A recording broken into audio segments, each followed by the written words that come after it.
Salut à tous, on se retrouve aujourd'hui pour parler du Paris Saint-Germain ce mercredi 24 juillet. On commence tout d'abord avec Presnel Kimpembe sur Instagram. Il a mis renaissance parce que Kimpembe, enfin, il peut s'entraîner avec le groupe collectif du côté de Paris. N'oubliez pas qu'il est blessé depuis février 2023, ça fait plus d'un an et 5 mois à peu près qu'il est blessé.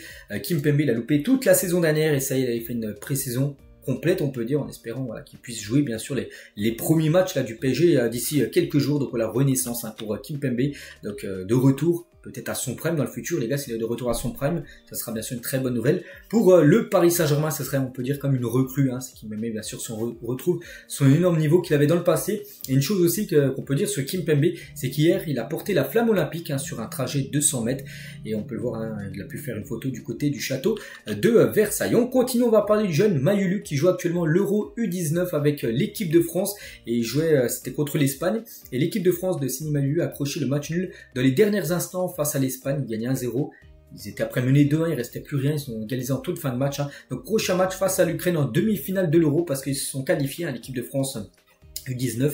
Donc ça sera le 25, donc là ça sera demain les gars à 20h ce match de demi-finale de l'Euro. Donc il n'y a pas de quart ni de huitième lors de l'Euro U19. C'est des matchs de poule et après c'est directement les demi-finales et la finale bien sûr du tournoi. Donc bonne chance bien sûr aux jeunes parisiens, on parlera bien sûr de sa performance. On continue, on va parler cette fois-ci de Désiré Doué là parce qu'on bascule sur le mercato.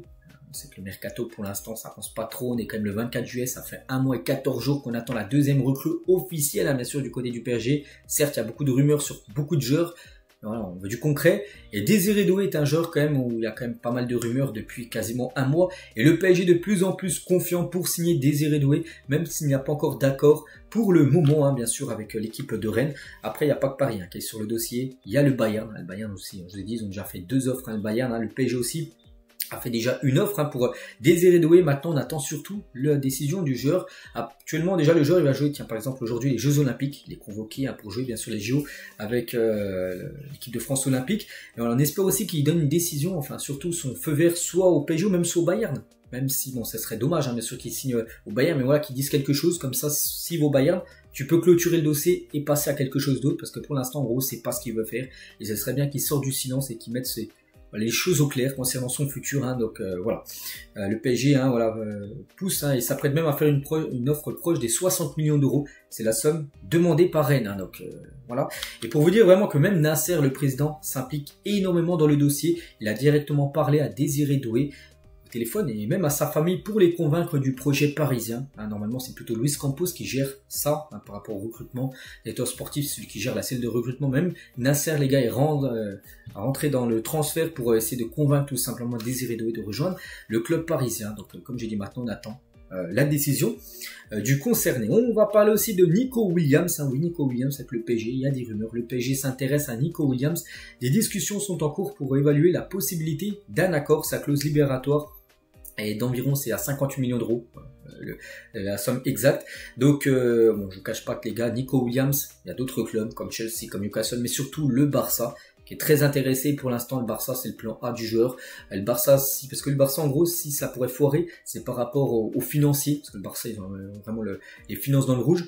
Mais si c'est dans le vert, ils feront Nico Williams. Mais voilà, si le PSG, les gars, peut être le plan B, c'est pas possible au Barça. Là, le PSG aura toutes ses chances de s'offrir Nico Williams. Et comme j'ai dit, c'est quelque chose, un feuilleton qu'il faut regarder de loin, parce que pour l'instant, c'est plutôt le Barça qui est quand même le mieux placé pour s'offrir Nico Williams. On va parler de João Neves, portera les couleurs du PSG la saison prochaine. Donc d'après Pedro, en gros, c'est un journaliste portugais. Il a dit que voilà, ça devrait se faire même avant ce week-end. On espère un prix du transfert 80 millions d'euros pour recruter le talent portugais. Donc allez sur PSG Inside Actu, souvent je vous relaye, il a dit on n'est pas loin mes amis, patience, peut-être officialisation cette semaine de João Neves, peut-être avec un contrat de 5 ans, 2029 du côté du PSG. Donc voilà, c'est vrai que lui aussi on en parle depuis longtemps. Là on parle d'une somme de 80, c'est peut-être 70, voilà, c'est dans ces eaux là, c'est bien loin de ce que voulait le Benfica des 120 millions d'euros de sa clause libératoire. Donc voilà, concernant João Neves, et l'accord pour le transfert de João Neves au PSG en provenance du Benfica est même conclu. Bon, il n'y a encore rien d'officiel. Le deal ne dépassera pas les 70 voire 80. Peut-être qu'il y aura des bonus que tu pourras ajouter. Loin de la clause des 120 millions d'euros.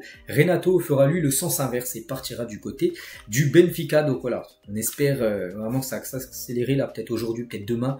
On attend peut-être l'annonce officielle avant dimanche en fin de semaine. Concernant Xavi Simons, ça n'a toujours pas pris de décision sur son avenir. Un retour à Leipzig est une grande possibilité, bien que le Bayern n'ait pas encore abandonné. Le PSG prévoit un prêt pour son joueur, donc déjà il n'a pas pris sa décision, mais déjà il n'y a pas de décision de revenir à Paris. C'est non, c'est par rapport, est-ce qu'il ira à Leipzig ou est-ce qu'il ira au Bayern? C'est ça où il réfléchit en gros. Xavi Simons, au PSG c'est hors course, on peut dire, bon tant pis, il veut pas venir, c'est pas grave, tu toucheras un gros chèque. Voilà, concernant Xavi Simons. Si on revient sur PSG Inside Actu, ils ont sorti un long message et tiens, ils ont fait le point aussi sur le mercato, donc peut-être des joueurs qu'on en a déjà parlé, mais voilà, je sais pas c'est quoi ses sources, mais c'est plutôt pas mal. Regardez sur Désiré Doué, il a dit 4 clubs sont intéressés par le joueur, bien entendu, il y a le PSG, le Bayern, hein, et 2 clubs anglais, bon, qui sont plutôt loin quand même dans le dossier, hein. Tottenham et Manchester. Pour le club mancunien, il s'agit d'une piste en cas d'échec sur leurs priorités. Le PSG va faire une deuxième offre comme vient de le faire le Bayern. Hein. Comme j'ai toujours dit, je ne suis pas du tout inquiet. Hein, celui qui gère Désiré PSG, ça y est, je sais pas d'où ses sources, mais il dit qu'il n'est pas inquiet, que ça pourrait se faire. Voilà, donc voilà, tout simplement, le joueur veut venir à Paris. C'est peut-être pour ça que le PSG a peut-être une longueur d'avance sur le Bayern, on verra. Concernant Osimhen, le Nigérian et le PSG se sont mis d'accord. Hein, le joueur n'attend plus que le PSG pour trouver un accord avec Naples. Il reste des petits détails car le club napolitain accepte de le laisser partir. Aucun autre club ne s'est manifesté pour le joueur. Le club italien ne demandera pas la clause. Bon, on espère, parce que 130 millions d'euros de toute façon pour le PSG, ça n'aurait pas été possible. Donc voilà, concernant la situation d'Osimhen. Concernant Sancho, hein, je confirme les informations de mes homologues anglais et allemands que Paris a fait une proposition à Manchester United. Tout a commencé avec une liste de joueurs vendables qu'a envoyé le club anglais début juin où figurait Sancho. Ils ont commencé à en parler lors des discussions pour Ugarte. Le club anglais demande plus d'argent. Rien ne dit que Paris augmentera son offre. Hein. Le PSG aimerait 50 à 60 millions d'euros max. Hein. Voilà, Sancho, tu vas pas payer 100 millions alors qu'il a pratiquement joué qu'une partie, la deuxième partie de saison dernière. La première partie, il était exclu, hein, parce que Manchester comptait pas sur lui. Hein. Donc voilà, concernant Sancho. Concernant João Neves, on a un peu parlé avant, hein, pour vous dire que tout pourrait s'accélérer, là, peut-être avant la fin de semaine. Hein, le rendez-vous pris, voilà, c'est lui qui devrait être officialisé fin de semaine dernière. Mais bon, pour l'instant, ça n'a pas encore été fait. Mais pour une raison quelconque, je ne connais pas, le rendez-vous prévu en fin de semaine, là, n'a pas eu lieu et est reporté à cette semaine. Donc, concernant Neves, hein. Concernant Bernardo Silva, bon, je ne cache pas, je vois très peu de rumeurs Bernardo, mais lui il a fait le point, il a dit c'est à lui de décider. Le contrat proposé par le PSG est entre ses mains, plus nouvelle du joueur depuis une dizaine de jours. Après, le joueur a voulu couper avec le monde du football après l'Euro, il est parti en vacances.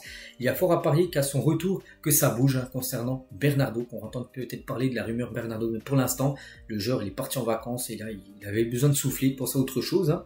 Et des joueurs comme Bradley Loco, Singo, un joueur de Monaco, même Mohamed Darami ou Mohamed Cham Saracevic, un joueur de Clermont, ce sont quelques noms dont le PSG supervise, hein, pour compléter leur effectif. À part le premier dont ça commence à être du sérieux, le reste n'est qu'un état d'intérêt, aucune offre. D'ailleurs, le dernier pourrait aller à Saint-Etienne. Je resterai sur mes propositions. Locaux intéresse fortement le club parisien. Voilà, peut-être Bradley Locaux sur les joueurs là qu'on peut voir pourrait débarquer à Paris. Donc voilà, là vraiment il récapitule très bien en brut ce qu'il y a du côté du PSG. Il parle aussi du dossier Kimmich, les gars. Paris discute avec le joueur depuis décembre dernier. Le joueur est autorisé à discuter avec les clubs intéressés, dont le PSG. Le club allemand ne le retiendra pas en cas d'envie de départ, hein, du joueur. Hein. C'est à lui maintenant de décider aussi de Kimmich, hein, ce qu'il veut faire, de rester, prolonger au Bayern ou partir, pourquoi pas à Paris. Hein. Aujourd'hui, il n'y a pas eu d'avancée sur le dossier. Si le joueur veut venir à Paris, alors le PSG le fera venir. Ça, c'est au joueur après de décider. Et il faut savoir aussi que pour finaliser un transfert, ça peut être très long. Et ce sont des petits détails qui peuvent faire capoter la négociation. Il faut se mettre d'accord avec le joueur, le club, vendeur, l'agent, les primes, les possibilités en cas de revente du joueur, tout ça. Donc voilà, d'autres informations arrivent demain soir. Bonne soirée mes amis. Bon après, voilà, il dit qu'encore du lourd arrive, hein, sur le mercato du PSG. Mais ouais, il a fait le point sur pas mal de joueurs. Mais bon, pour l'instant, c'est que des options, des rumeurs, tout ça. Maintenant, on veut du concret. Et voilà, peut-être le joueur qui est actuellement peut-être le plus concret à arriver, c'est peut-être João Neves, c'est là où j'ai dit, hein, tout pourrait s'accélérer là, dans les prochaines heures. Concernant les départs, parce qu'il y aura peut-être des arrivées certaines, hein, il y aura aussi des départs. Ugarte, et ben, il devrait bien filer à Manchester, ça bouge pas. Donc Manchester a déjà fait plusieurs offres orales, hein, pour Ugarte. Elles ont été jugées insuffisantes, les négociations continuent. Le PSG demande toujours un minimum de 70 millions d'euros, hein, pour lâcher Manuel Ugarte. On va parler aussi de l'équipe féminine, hein, ça qu'on parle des hommes, un peu des filles. Regardez leur pré-saison, en gros les matchs amicaux qu'ils ont. On peut voir le jour entier contre les voisines du Paris FC, contre le Havre, hein, par exemple. Hein. cette équipe du Paris Saint-Germain qui jouera son premier match contre Montpellier lors de la nouvelle saison. Voilà, reprise de l'entraînement le mercredi 24 juillet, c'est aujourd'hui, au campus PSG. Qui souhaitez-vous voir en tant qu'attaquant numéro 1 du PSG saison prochaine? C'est sur PSG Inside où j'ai parlé de son nom récapitulatif sur le point sur le mercato. Et ben voilà, il a proposé quelques noms, donc Colomoni, Gonzalo Ramos, les deux attaquants du PSG. Osimhen, Alvarez, même si Alvarez, on sait que la piste est un peu éloignée, mais on sait jamais. Plus de 7000 votes. Et la plupart ont mis Gonzalo Ramos, 61% mis Gonzalo Ramos. Moi, j'ai mis Osimhen. Voilà, pour moi, c'est le joueur qui me plaît le plus. Bon, seulement 10% ont mis quand même Victor Osimhen. Il y a 24% pour Alvarez, seulement 4% pour Randal Colomoni, qui est plus du tout soutenu, on peut dire, par les supporters du club parisien. Et pour finir, on finit avec ça aussi, il faut faire un choix entre les options aussi au poste de l'ailier gauche pour remplacer Kylian Mbappé. Donc Sancho, estimé à 50 à 70 millions d'euros, Leao entre 130 à 175 millions d'euros, sa clause libératoire, et Kvaratskhelia de 100 à 130 millions d'euros. Donc quel choix, l'option jaune, rouge ou bleu? Donc moi je partirais sur l'option jaune, c'est déjà la moins chère. Et peut-être le joueur que je préfère le plus entre les trois, donc je partirai plutôt sur Jadon Sancho. Donc voilà ce qu'il y a à dire aujourd'hui sur le Paris Saint-Germain. J'espère que ça vous a plu. On espère que demain j'ai encore d'autres choses à vous dire niveau mercato, mais que cette fois-ci encore plus du concret, que voilà, il y a un Here peut-être de Fabrizio Romano pour qu'enfin un deuxième transfert officiel soit réalisé du côté de Paris. Je vous laisse, je vous souhaite une très bonne journée et à demain.